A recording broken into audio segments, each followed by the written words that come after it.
Good morning विद्यार्थी मित्रों। आज हम लेसन 13 पोयम करेंगे। इसका नाम है साधुपदेश। तो यह साधुपदेश के कवि है काका हाथरसी। उनका जन्म 1906 ईस्वी सन 1995 में उनका निधन हुआ। साधुपदेश एक व्यंग्य काव्य रचना है। कवि ने इस कविता के माध्यम से आजकल के उन ढोंगी और अज्ञानी साधुओं की लीलाओं का चित्रण किया है, जो ऊपर से विनम्र और भले दिखाई देते हैं पर अंदर से कुटिल और धूर्त होते हैं। तो इनके जो कवि है तो उनका परिचय पहले प्राप्त करते हैं। काका हाथरसी हिंदी के जाने माने हास्य व्यंग्यकार थे। आपने हिंदी जगत में एक विशेष पहचान बनाई है। मूल नाम प्रफुल्ल भाई गर्ग और हाथरस में एक नाट्य मंचन के दौरान आपने काका की भूमिका निभाई थी। तभी से स्वयं अपना तखल्लुस हाथरसी रख लिया।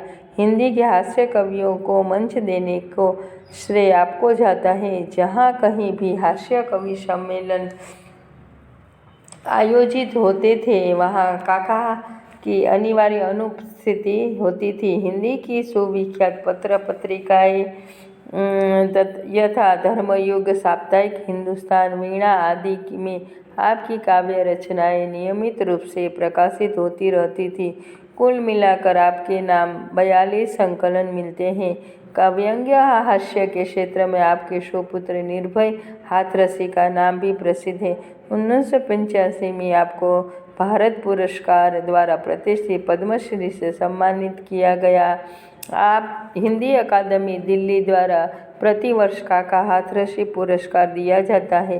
प्रस्तुत रचना में ढोंगी धूर्त बाबाओं की लीला का चित्रण किया गया है। साधुपदेश शीर्षक से तो लगता है साधु अर्थात सज्जन का उपदेश होगा, पर कवि ने व्यंग्य शैली अपनाकर ऐसे साधु, ढोंगी, बाबा आदि के प्रति अपना आक्रोश प्रकट किया है। पोथी पढ़ने और माला फेरने से कुछ नहीं होता। एक और हम राम नाम जपते हैं, गौमुखी में हाथ डाल माला के दाने को फेरते हैं, तो दूसरी ओर मीठी छुरी भी चलाते हैं। तथा ये कथातथिक साधु बाबा न तो ज़्यादा पढ़े लिखे होते हैं न ज्ञानी, इसलिए भक्तों द्वारा पूछे गए प्रश्नों का उत्तर देना न पड़े, इस हेतु मौनी बाबा का स्वांग रचाए बैठे रहते हैं। वे मौन रहकर जीव जगत और माया संबंधी असंगत बातें, मन गढ़ंत बातें किए जाते हैं। तो यहाँ हम पंक्ति देखते हैं कि यहाँ पर आइए प्रिय भक्तगण, उपदेश कुछ सुन लीजिए। पढ़ चुके हैं बहुत पोथी, आज कुछ गुण लीजिए। हाथ में हो गौमुखी माला सदा हिलती रहे, नम्र ऊपर से बने भीतर चूली चलती रहे। तो इसमें कवि ने कहा है कि ढोंगी साधु अपने भक्तगणों को उपदेश देते हुए कहते हैं कि आप लोगों ने तो अनेक ग्रंथ और पुस्तकें पढ़ी होगी, आज आप मेरे भी कुछ गुण ले लीजिए। आप अपने हाथ में हमेशा माला लेकर गौमुखी यानी कि जो जिसमें माला रखकर भगवान का नाम स्मरण किया जाता है उसे कहते हैं। तो उस कवि कहते हैं कि ढोंगी साधु अपने भक्त को उपदेश देते हुए कहते हैं कि आप लोगों ने तो अनेक ग्रंथ और पुस्तकें पढ़ी होगी, आज आप मेरे भी कुछ गुण ले लीजिए। आप अपने हाथ में हमेशा माला लेकर गौमुखी से उसे फिराते रहिए, ताकि लोगों को यह लगे कि आप ईश्वर का नाम जप करते हैं। इसके अलावा ऊपर से आप ऐसा दिखावा करते रहिए कि आप बहुत विनम्र हैं, लेकिन अंदर से आप छल कपट करने से मत चूकिए। इसके बाद की पंक्ति है कि कहा है कि नगर से बाहर बगीचे में बना ले झोपड़ी, दीप जैसी देह दम के चमके सीप जैसी खोपड़ी।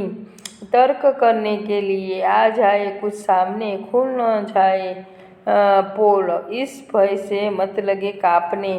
तो उन्होंने कवि ने कहा है कि आप न ढोंग करने के लिए ऊपरी दिखावा जरूरी है, इसीलिए साधु का सच्चा वेश बनाने के लिए कुछ चीज़ों का सहारा ले लीजिए।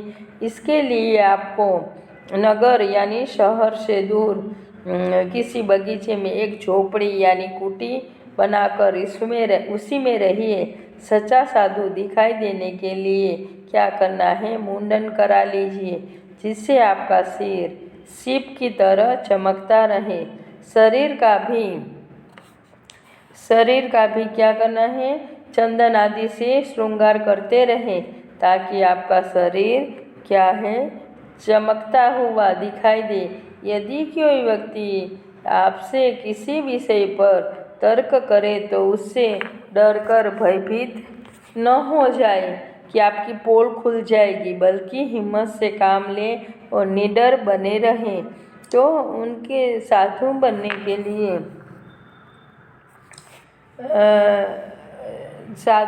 के लिए क्या करना चाहिए, नगर से दूर बगीचे में झोपड़ी बनाकर रहना चाहिए और मुंडन करा लेना चाहिए, और जैसे कि आपकी खोपड़ी सीप की तरह चमकती रहे।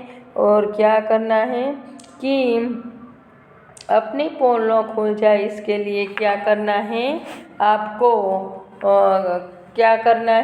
आपको मौन व्रत धारण कर लेना है, इसीलिए, और भय से कांपना नहीं है। उसके बाद ये पंक्ति है, जीव क्या है, ब्रह्म क्या है, तो कौन है, मैं कौन हूँ, स्लेट पर लिख दो महोदय, आजकल मैं मौन हूँ। धर्म संकट शीघ्र ही इस युक्ति से कट जाएंगे, सामने से तार्किक विद्वान सब हट जाएंगे। तो इसमें कवि कहते हैं कि यदि कोई आपसे कुछ विषय पर तर्क करने लगे कि जीव जगत माया क्या होती है, तो परमात्मा क्या है, आप कौन हैं, मैं कौन हूँ, तो आप बिल्कुल मत घबराइए, कुछ मत बोलिए, खाली मौन व्रत धारण कीजिए। केवल एक स्लेट पर लिखकर उसे दिखा दीजिए कि आजकल आपका मौन व्रत चल रहा है, इसलिए आप तर्क वितर्क नहीं कर सकते। इस उपाय से आप एकदम मुक्त हो जाएंगे, तर्क करने वाले अपने आप वहाँ से चले जाएंगे।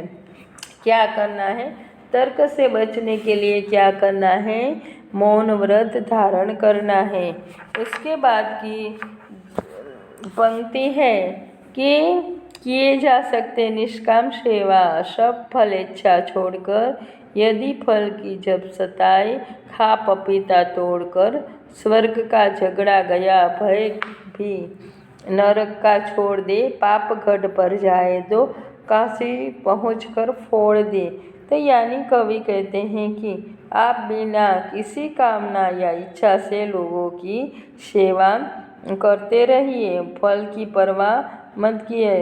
गीता में भी कहा है, उसमें भी किया गया कि कहा गया है कि कर्म क्रिए जा और फल की इच्छा मत कर। तो उसमें भी कि आप भी किसी कामना या इच्छा से लोगों की सेवा करते रहिए, इस फल की परवाह बिल्कुल मत कीजिए। यदि फल की कभी भी याद आ जाए तो इधर उधर हाथ मारकर जो हाथ में आए वो क्या है, जो हाथ में आ जाए उसे झपट लीजिए। स्वर्ग प्राप्ति से कोई वास्ता मत रखिए, नरक में जाने का भी डर मन में से निकाल दीजिए। यदि आपके पापों का घड़ा भर जाए यानी पाप ज़्यादा हो जाए तो चिंता मत कीजिए, सीधे पाप मोचनी, या पाप मोचनी यानी क्या होता है, तो पापों का नाश करने वाली है, तो वो पाप मोचनी काशी चले जाएं। वहाँ आपके सारे पाप बिना साबुन के चुटकी बजाते धुल जाएंगे। यानी काशी में गंगा में नहाने से भी कहते जो सारे पाप हैं वो धुल जाते हैं। तो यहाँ पर जो उसमें कहा गया है कि इससे कविता काव्य रचना ये एक साधुपदेश है। क्या है? काव्य व्यंग्य काव्य है। और इस कविता के माध्यम से आजकल के जो ढोंगी और अज्ञानी साधुओं की लीलाओं का चित्रण किया गया है। साधु कैसे होते हैं? जो ऊपर से विनम्र और भले दिखाई देते हैं, पर अंदर से क्या होते हैं? कुटिल और धूर्त होते हैं। तो इसके बाद ये शब्दार्थ है। पोथी यानी क्या होता है? ये समानार्थी शब्द में भी पूछे जा सकते हैं। तो आपको इसका जो लेखक का परिचय वो लर्न कर लेना है। फिर उसका जो जन्म तारीख है, उनको कौन कौन से प्रतिष्ठित किया, अवार्ड से सम्मानित किया गया है। तो यहाँ पर ये काका हाथरसी है, उनको 1985 में भारत सरकार द्वारा उनको पद्म से सम्मानित किया गया। तो वो सब आपको लर्न करना है। तो समानार्थी शब्द है, शब्दार्थ है, वो समानार्थी शब्द में भी पूछे जा सकते हैं। जैसे कि पोथी, तो पुस्तक। गौमुखी यानी एक ऐसी थैली जिसमें माला रखकर नाम स्मरण किया जाता है। तर्क यानी दलील। पोल यानी रहस्य दोष। धर्म संकट यानी मुश्किल। निष्काम यानी निरपेक्ष, बिना किसी कामना के, निस्वार्थ। और मुहावरा है पोल खोलना यानी क्या होता है? रहस्य प्रकट करना अर्थात दोष बता देना। कहावत है मुख में राम बगल में छुरी, तो उसका अर्थ है कथनी और करने में अंतर होना। तो आपको ये पोयम रीड करना है। फिर इसके जो कविता एक बार पढ़ लेना है, जो उनका कवि परिचय वो, और जो समानार्थी शब्द है, मुहावरा है, कहावत है, वो सब कुछ पढ़कर CW में आपको लिखना है। तो और उसके जो है क्वेश्चन आंसर है वो भी आपको CW में लिखना है। पर यहाँ पर ये लेक्चर पूर्ण होता है। Thank you.